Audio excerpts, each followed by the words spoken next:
앞에 보시는 말씀 같이 합독해 올리겠습니다. 로마서 6장 14절입니다. 같이 합독해 올리겠습니다. 죄가 너희를 주관치 못하리니 이는 너희가 법 아래 있지 아니하고 은혜 아래 있음이니라. 아멘. 너희가 법 아래 있지 아니하고 은혜 아래 있음이니라. 이렇게 말씀했습니다.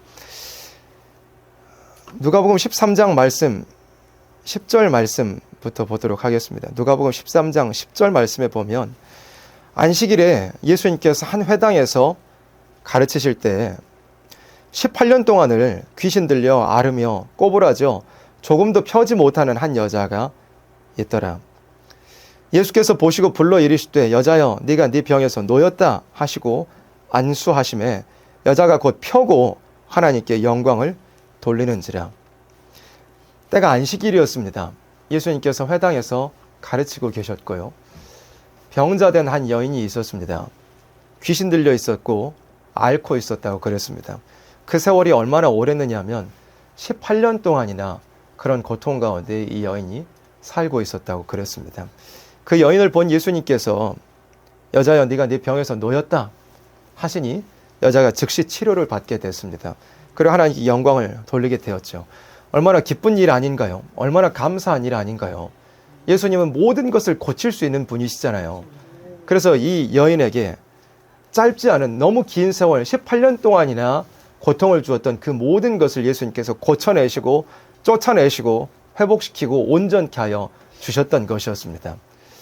한 영혼을 사랑하시는 예수님께서 귀신 들려 있고 앓고 있는 이 여인에게 노임을 선포하여 주셨던 것입니다.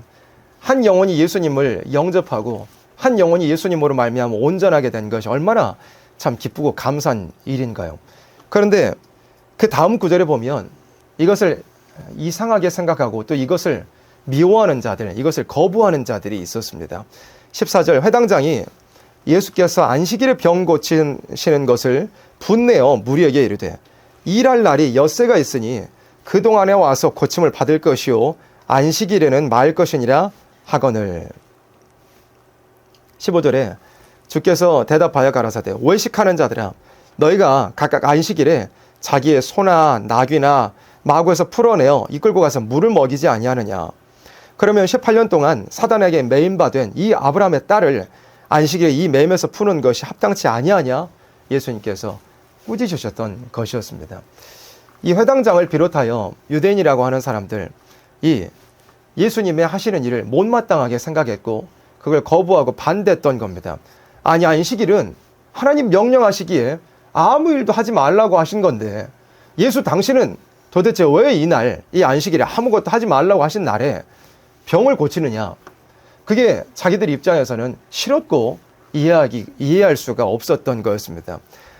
자기들이 하나님의 법을 율법을 지키고 또 안식일을 지킨다고 얘기는 하고 있었지만 안식일의 의미와 목적이 뭔지를 이 사람들은 정확하게 전혀 몰랐던 것이었습니다. 안식일이라는 게 뭐겠습니까? 안식을 잃어버린 인생에게 아담이 원래 에덴 동산에서는 아담과 하와가 안식을 누리면서 살았잖아요. 아무 수고할 것도 없었고 아픔도 죽음도 마귀가 참소하는 일도 없었습니다. 에덴 동산 범죄하기 전에는요. 그런데 아담과 하와가 범죄하고 난 뒤로는 죄를 지었으니까 에덴 동산 그 안식에서 쫓겨날 수밖에 없게 된 것이었습니다. 인생이 그 다음에 어떻게 됐죠? 쫓겨나고 마귀라는 원수가 있게 됐죠. 부끄러움을 느끼게 됐죠. 수치스러워지게 됐죠. 공포를 느끼고 두려워하게 됐죠. 수고하고 땀 흘려야 되잖아요. 그리고 결국은 죽어야 되잖아요. 인생이 그렇게 안식을 잃어버린 상태가 되어버렸는데 하나님께서는 안식일을 명령하신 거였습니다. 구약시대로 하자면 이제 토요일이었죠. 일주일 여섯 날 동안은 일하고 마지막 날 안식일에는 아무 일을 하지 말라.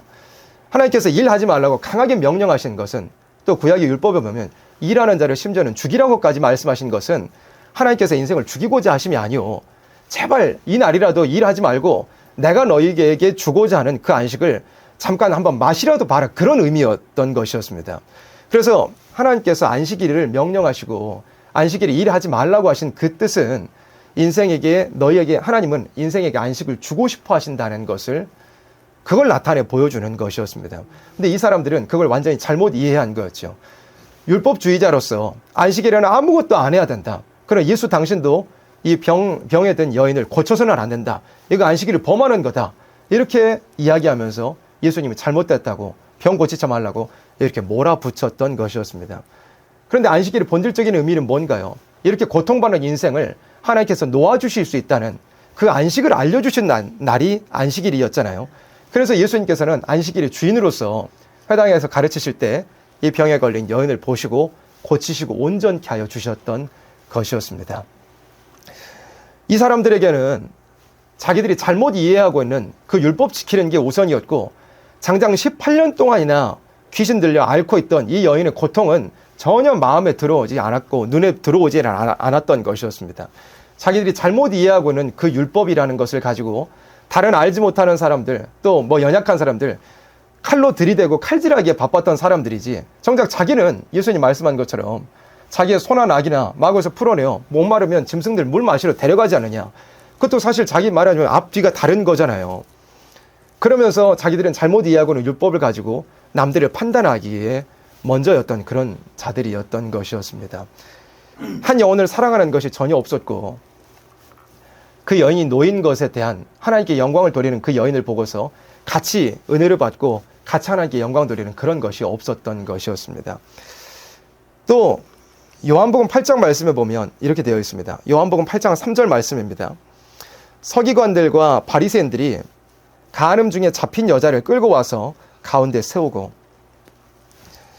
율법주의자들이 간음 중에 잡힌 여자를 예수님 앞으로 끌고 왔습니다. 현장에서 붙잡혔습니다. 너무 가증한 그런 죄를 저지르다가 현장에서 이 여인이 체포가 되어서 예수님 앞으로 끌려오게 됐던 겁니다. 4절에 예수께 말하되 선생이여, 이 여자가 간음하다가 현장에서 잡혔나이다.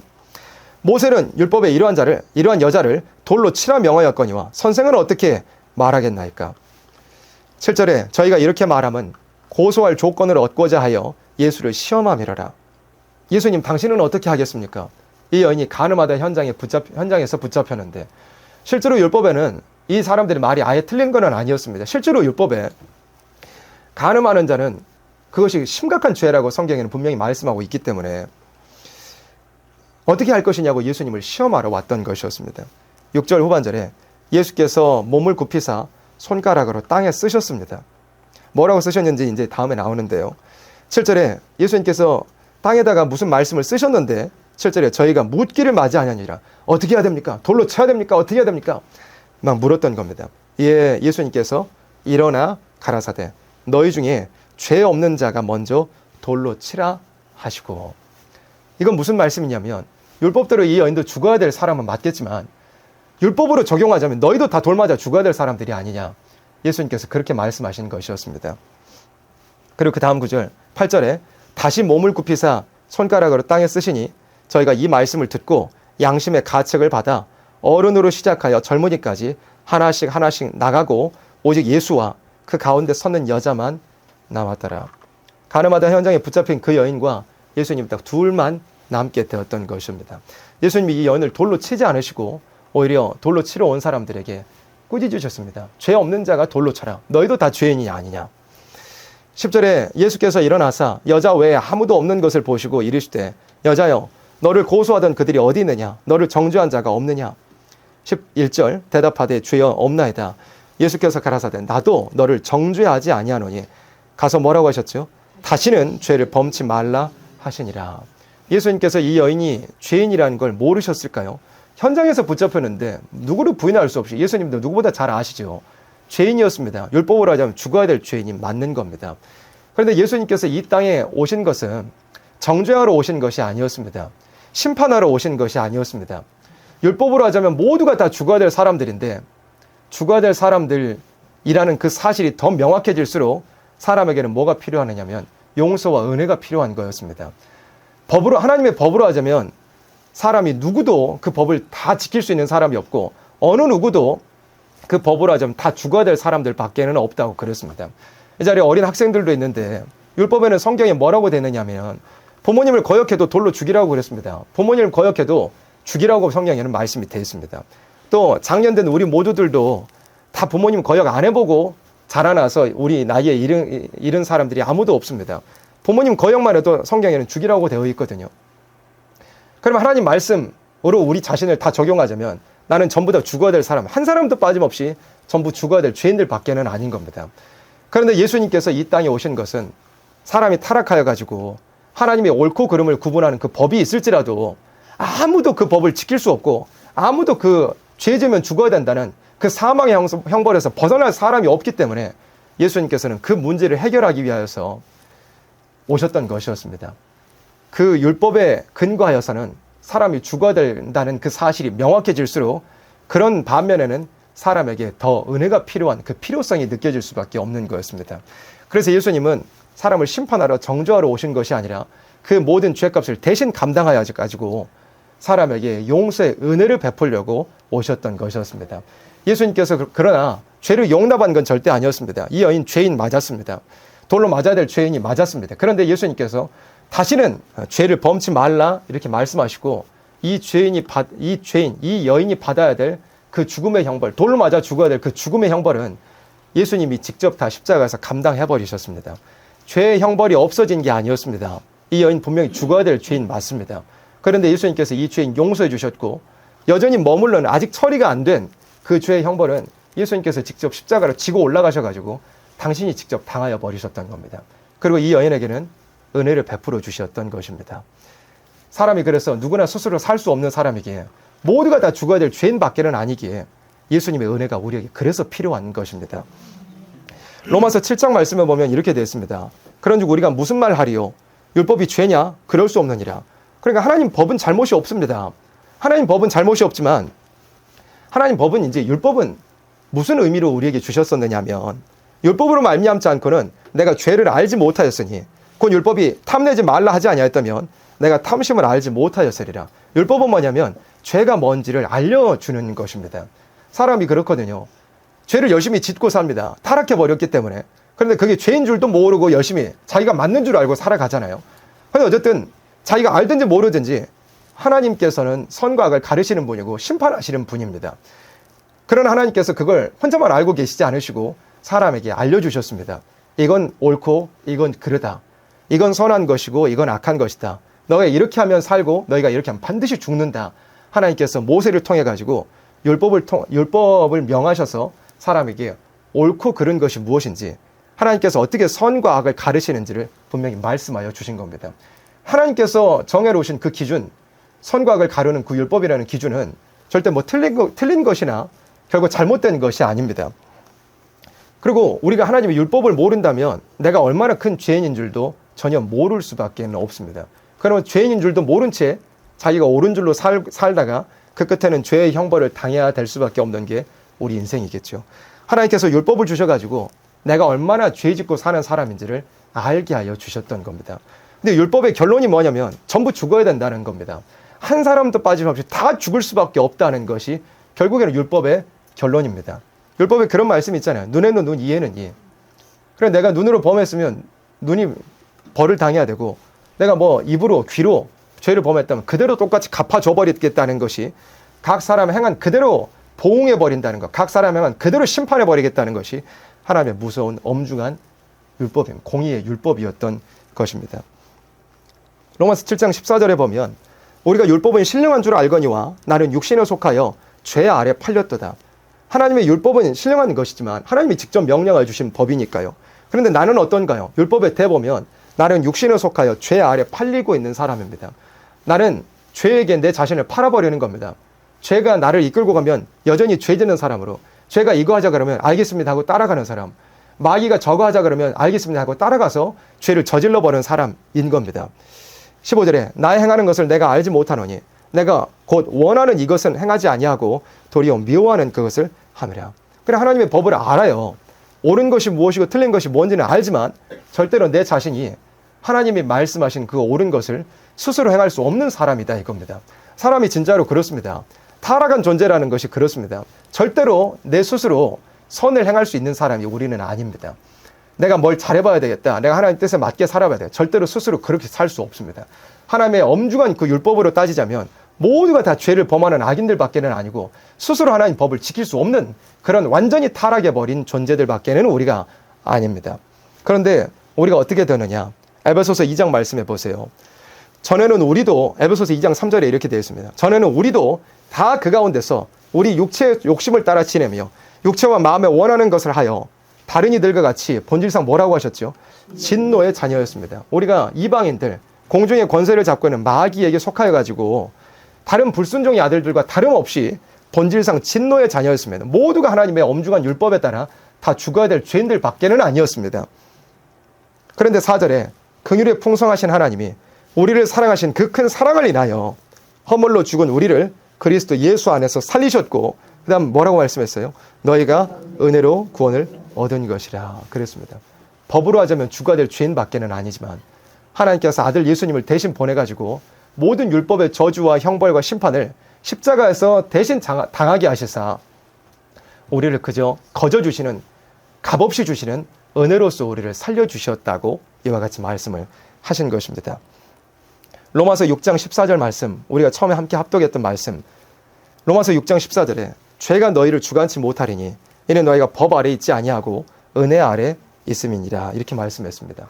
그래서 우리는 어떤 사람이냐면 율법대로 죽어야 될 사람들이 이제는 더 이상 아닌 겁니다. 예수님께서 오셔가지고 나를 대신하여 죽으셨습니다. 법대로 죽어야 될 모든 일들은 예수님께서 십자가에서 다 감당하셨습니다. 그래 나는 어떤 사람이 되느냐? 예수님께서 대신 죽어주시고 나를 용서해 주신 그 은혜 아래 우리는 살고 있는 것입니다. 그러면 우리가 어떤 삶을 살아야 하느냐 말씀할 때 죄가 너희를 주관치 못하리니 그랬습니다. 우리가 오히려 율법대로 하자면 다 죄 짓다가 죽어야 될 사람들 밖에는 아니지만 그런 죄인이었지만 예수님께서 오셔가지고 나를 대신하여 십자가에 죽으셨고 은혜로 나를 살려주시게 됐습니다.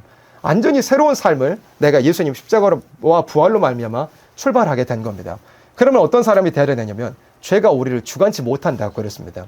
예수님께서 날 대신에 죽어주신 그 은혜로 말미암아 산 사람이 되었다면 그런 죽어야 될 죄인, 흉악한 죄인을 위해서 죽어주시고 우리에게 은혜 베푸사 우리를 살리셨다면 우리가 더 이상 과거와 같이 지옥 갈 죄인의 그 죄 짓는 삶이 이제는 더 이상 없어야 된다는 것을 성경에 이렇게 말씀하고 있는 것입니다.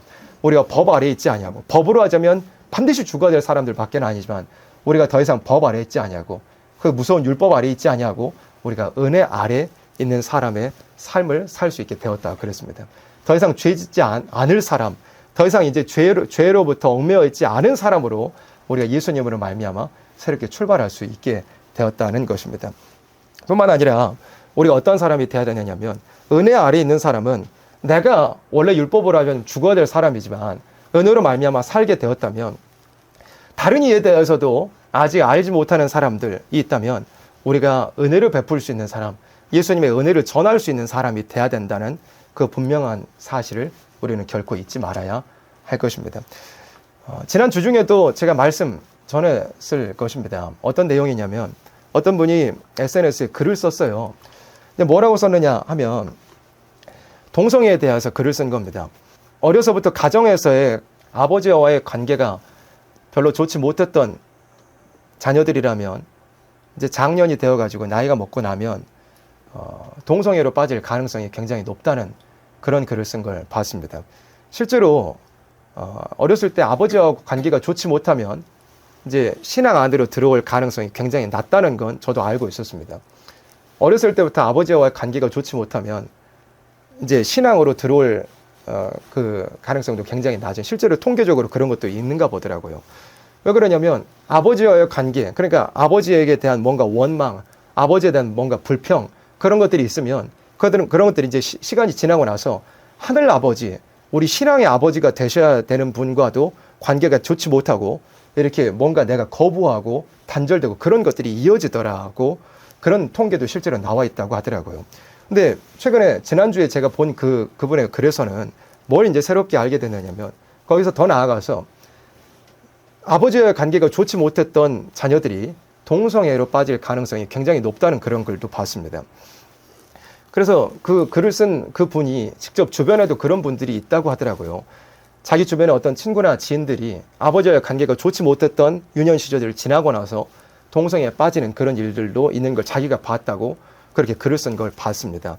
그러니까 어렸을 때 아버지와의 뭔가 애착의 관계가 형성이 돼야 되는데, 자식이라면요, 아버지와의 관계가 형성이 제대로 되지 못하다 보니까 이제 자라나가지고는 하늘 아버지와의 관계는 점점 안 좋아지고 반대로 어렸을 때 충족되지 못한 그런 아버지와의 애착 관계가 동성애로 이어지는 그런 잘못된 방향으로 뭔가 그런 증상이 나타나는 것을 그렇게 분석을 해가지고 글을 쓴 걸 봤습니다. 그 글을 보면서 또 저도 생각이 나는 게 제 중학교 친구도 그랬던 게 생각이 납니다.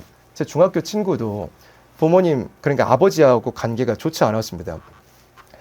이혼 가정이었고요. 중학교 때 친구였습니다. 지금은 뭐 어떻게 하다 보니까 연락이 안 되는 친구가 되었는데 항상 만날 때마다 아버지 얘기가 나오면 원망도 나오고 불평도 나오고 심한 말도 나오고 그랬던 친구였던 게 기억이 납니다. 근데 저도 사실 몰랐는데 제가 뭐 고등학생 그다음에 뭐 성인이 되어 가지고는 동성애에 대해서 지금 아는 것처럼은 전혀 몰랐죠. 아예 동성애라는 세계 자체를 모르고 자라왔었으니까요. 근데 시간이 지나고 나니까 예전에 그 친구들이 모여있는 그 단톡방에 그 친구들이 뭔가 실수로 올렸던 것 같은데 그걸 이제 기억해 보니까 동성애에 관련된 내용이었던 것 같더라고요. 그래서 최근에 그 글을 보면서 제 자신도 제 주변에 있던 그 친구들이 부모님과의 관계, 그러니까 아버지와의 관계가 좋지 못했던 그런 유년을 지난 친구들이 잘못된 그런 동성애 같은 것과도 연결되고 빠지기도 하는구나.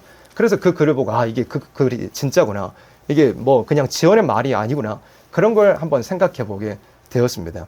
그 글을 이제 그분이 써놨는데 그 댓글에 이제 뭐라고 다른 기독교인 분들께서 댓글을 뭐라고 남겨놨느냐면 당신 동성애 용납하는 자냐? 당신 동성애 허용하는 자냐? 동성애는 그래서는 안 된다. 동성애는 사형에 해당하는 죄다. 동성애는 공산주의의 수단이다. 동성애는 절대 교회가 용납하면 안 된다. 그렇게 댓글을 아주 심하게 막 그 글 쓴 분에 대해서도 심하게 막 댓글을 그렇게 적어 놓으셨더라고요. 틀린 말은 아닙니다. 동성애요. 로마서 1장에 보면 사형에 해당하는 죄라고 그랬습니다. 동성애 실제로 공산주의자들이 이용하는 적화 수단 맞습니다. 동성애 차별금지법 뒤에 공산주의자들이 있다는 거 우리 다 뭐 여수련의 검이나 설교 말씀을 통해서 우리 다 무장했잖아요. 동성애 분명히 잘못된 거 맞고 교회가 동성애 용납해서는 안 됩니다. 근데 실제로 교회들이 동성애자들 목회자들이 동성애자이기도 하고 뭐 어떤 대한민국의 뭐 어떤 감리교 목사님이라고 하는 분도 무슨 동성애 축제 가가지고 동성애자들 축복하기도 하고 그런 일들도 벌어지는 걸 보면 교회가 실제로 동성애에 대해서 무감각하고 그런 죄를 용납하고 있는 그런 모습들도 실제로 있다는 건 현실이 맞습니다.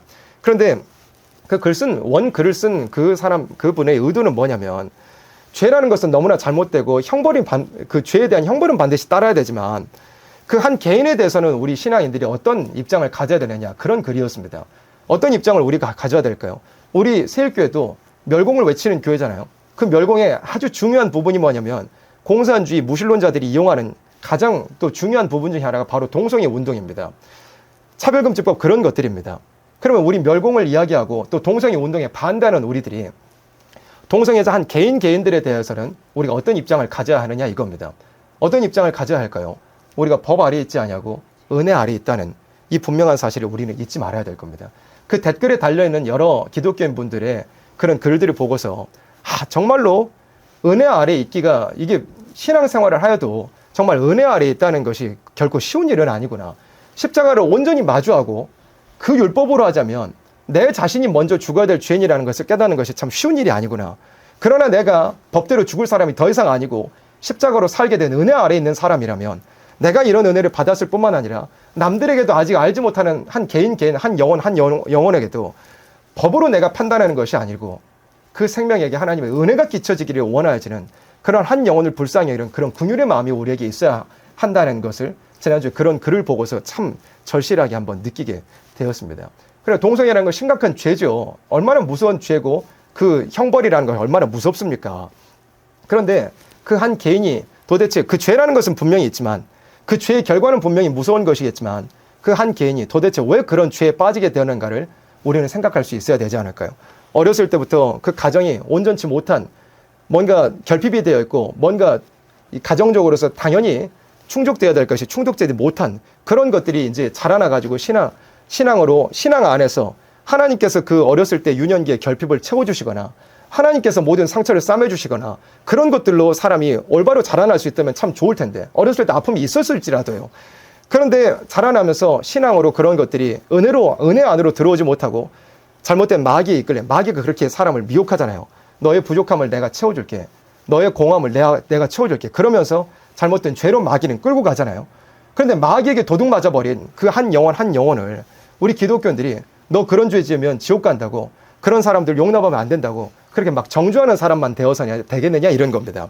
그러면 우리가 그 한 개인에 대해서 죄는 분명히 무섭고 그 보응은 분명히 존재하겠지만 한 영혼에 대해서도 우리가 먼저 은혜 아래 들어온 사람으로서 법으로 하자면 내가 먼저 주가 될 죄인이지만 아직 알지 못하는 그런 생명들에 대해서도 은혜로서 그 사람을 이끌어낼 수 있는 그런 우리들이 돼야 되지 않겠느냐. 그것이 참 중요할 것 같습니다. 그래서 은혜 아래 있다는 것이 얼마나 참 중요한 건지요. 그래서 요한계시록 11장 3절 말씀에 보면 이제 우리가 다시 오실 예수님을 맞이해야 될 이 진리의 말씀과도 연결해 볼 필요가 있겠습니다. 예언의 말씀과도 연결해 볼 필요가 있겠습니다. 우리가 법 아래 있지 아니하고 은혜 아래 있다는 거. 내가 법대로 심판받지 아니하고 은혜로 구원을 얻게 됐다면 다른 알지 못하는 사람들에 대해서도 내가 함부로 법을 적용하는 사람이야. 내가 심판자도 어차피 아닌데요. 내가 법을 함부로 적용하는 사람이 아니라 그 한 생명을 어떻게 하나님의 은혜 아래로 이끌어낼까 하는 그런 슬픈 심정, 사랑의 심정, 안타까워하는 심정이 우리 하나님의 백성들에게는 있어야 된다는 건데 그게 예언의 말씀, 계시록의 말씀과도 연결되자면 그렇게 설명이 될 수 있습니다. 계시록 11장 3절에 이렇게 되어 있어요. 내가 나의 두 증인에게 권세를 주리니 저희가 굵은 베옷을 입고 1260일을 예언하리라 그랬습니다. 이거 우리가 마지막 때에 바라고 소망하는 신앙의 표대잖아요. 우리가 두 증인 14만 4천의 자격을 이루어서 입 맞은 종이 되어가지고 1260일 예언하다가 예수님이 이제 공중에 재림하시면 올라오라 할 때 들림받는 거, 그게 우리가 이 자리에 모이는 우리 모두들이, 예언의 말씀을 지키는 우리 모두들이 신앙의 표대로 삼고 나아가는 거잖아요. 그래서 11장 3절 말씀은 우리에게 이루어지기를 우리는 원하고 있는데 여기서 여러 가지가 나오죠. 두 증인도 나오고 권세도 나오고 1260일 예언도 나오고 그랬는데 이 11장 3절에서 우리의 표대되는 이 구절에서 제일 중요한 것이 뭐냐면 사실은 굵은 베옷을 입는다는 것이 가장 중요한 겁니다. 여기서 뭐 증인이 된다, 권세를 받는다, 그 다음에 예언한다, 이거는 나중에 이루어질 일이지만 그 사람들이 어떻게 역사할 것인가에 대한 말씀이지만 여기서 11장 3절과 같이 될 사람의 자격을 말씀하는 건 딱 한 단어입니다. 굵은 베옷을 입어야 한다는 거예요. 굵은 베옷을 입는 사람이 되어야만 이와 같이 증인, 권세, 1260일 예언해가지고 다시 오실 예수님을 맞이할 사람이 될 수 있다 이겁니다. 굵은 베옷을 입는다는 게 무슨 의미냐면 실제로 우리가 무슨 베옷을 입는다 그런 거라기보다도요. 슬픈 사랑의 심정을 가지고서 슬픈 경고를 한다는 그런 의미입니다. 이제 예수님 가까워 오실 때가 되면 모든 사람들이 다 죄에 빠져가지고 심판을 향하여서 달려갈 수밖에 없는 이런 세상 가운데서 우리 하나님의 백성된 사람, 하나님의 은혜를 먼저 체험한 사람으로서 다른 이들에게 1260일 예언할 때 이제 뭘 전하게 되느냐. 그 죄에 빠져있지 말고 돌아오라는 그런 슬픈 사랑의 심정을 가지고 전할 수 있는 사람이 돼야 된다. 그게 사실 굵은 베옷을 입는다는 게 사실 이 말씀에서 가장 중요한 부분일 것입니다. 그래서 내가 정말로 그러니까 다른 사람을 은혜 아래로 이끌어낼 수 있는 사람이 되기 위해서는 내 자신이 먼저 은혜에 충만한 사람이 돼야 될 겁니다. 내 자신이 그 율법으로 하지만 얼마나 심각하게 죽어야 될 죄인인지를 깨달아지는 만큼 내가 받은 은혜가 얼마나 큰지를 사람이 더 깨달을 수 있게 됩니다. 그리고 그 법 아래에 있다면 내가 반드시 심판을 받아야 될 수밖에는 없는 사람이겠지만 그런 은혜로 채우심을 받은 사람이라는 게 깨달아지는 만큼 다른 사람들에게 대해서도 법으로 하거나 함부로 손가락질 하지 아니하고 정죄하지 아니하고 그 한 영혼을 정말 안타까워하는 심정을 가지고서 어떻게 돌이켜낼 수 있을까? 아직 저 사람이 예수님 몰라서 그렇지. 아직 흉악한 죄를 짓고 있어도 아직 은혜를 몰라서 그렇지.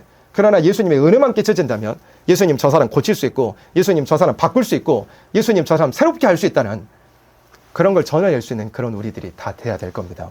그런 우리의 심정이 그렇게 예수님께서도 그러셨잖아요. 처음에 본 우리 말씀 누가복음과 요한복음 말씀에서 병 걸려 있었고 귀신 들려 있었어요. 그리고 간음하던 현장에서 심지어 붙잡힌 사람이었습니다. 그런데 예수님께서 그 사람들을 율법대로 법대로 그냥 판단해버리고 심판해버리지 않으셨잖아요. 은혜로 용서해 주셨잖아요. 그 모든 죄의 값은 예수님이 감당하셨으니까요.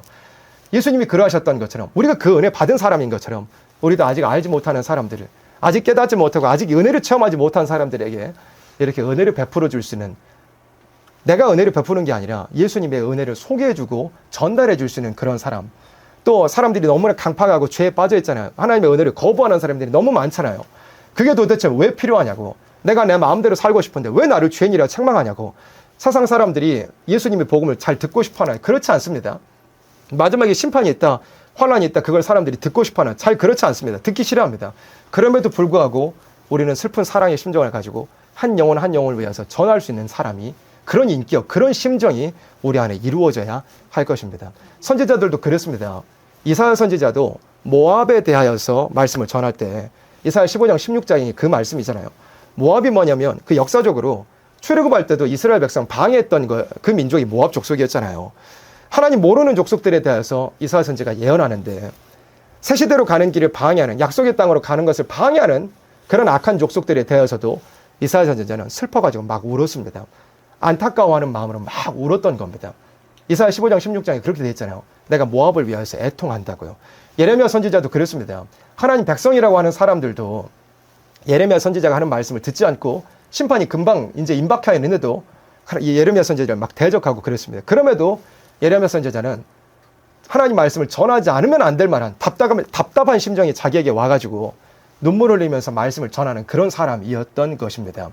선지자들이 그러했던 것처럼, 또 그보다 예수님께서 그러하셨던 것처럼 우리도 특별히 마지막 때에 다시 오실 예수님 맞이하는 사람이 되고 싶다면 우리가 법 아래 있는 사람이 더 이상 아니요 은혜 아래 있는 사람이 우리가 먼저 된 것처럼 다른 알지 못하는 생명들에 대해서도 법으로 하는 것이 아니라 내가 어차피 심판자도 아닌 바에야 예수님의 은혜를 전달해주고 한 영혼 한 영혼을 긍휼히 여기고 불쌍히 여길 수 있는 그런 우리들이 반드시 다 되어야 될 것입니다. 그래서 우리가 아는 것이, 또 우리가 그런 은혜를 받았듯이 사람이 죄인이잖아요. 죄를 여러 가지 짓고 있잖아요. 절대로 율법으로 온 사람이 고쳐지지 않는다 그랬습니다. 무슨 뜻이냐면 아무리 사람을 있잖아요. 뭐 윽박을 지르는 너 그러다 지옥 간다. 그렇게 해도 사람이 그걸로 안 바뀌어진다는 뜻입니다. 사람은 율법으로 바뀌어지지 않아요. 율법이 사람을 완전케 할 수 없다 그랬습니다. 그러나 사람이 뭘로 완전해질 수 있을까요? 예수님께서 나를 용서해 주시고 성령이 내게 오셔가지고 성령께서 나를 바꾸시 그 은혜로 말미암는다면 사람이 죄인에서 바뀌어질 수 있습니다. 짓던 죄 다 뒤집어질 수 있습니다. 하나님 원하시는 삶을 살 수 있게 되는 것입니다. 그래서 우리가 법 아래 있지 아니하고 은혜 아래 있는 사람입니다. 은혜 아래 있는 사람답게, 은혜 받은 사람답게 우리가 죄의 모든 과거를 끊어버리고 또한 알지 못하는 생명들에게도 그 은혜를 전달해 줄 수 있는 사람이 되다가 굵은 베옷을 입고 1060을 예언하여 다시 올 예수님 영광 중에 영접할 수 있는 우리 모두들이 반드시 되어지기를 간절히 바라고 소망합니다. 아멘.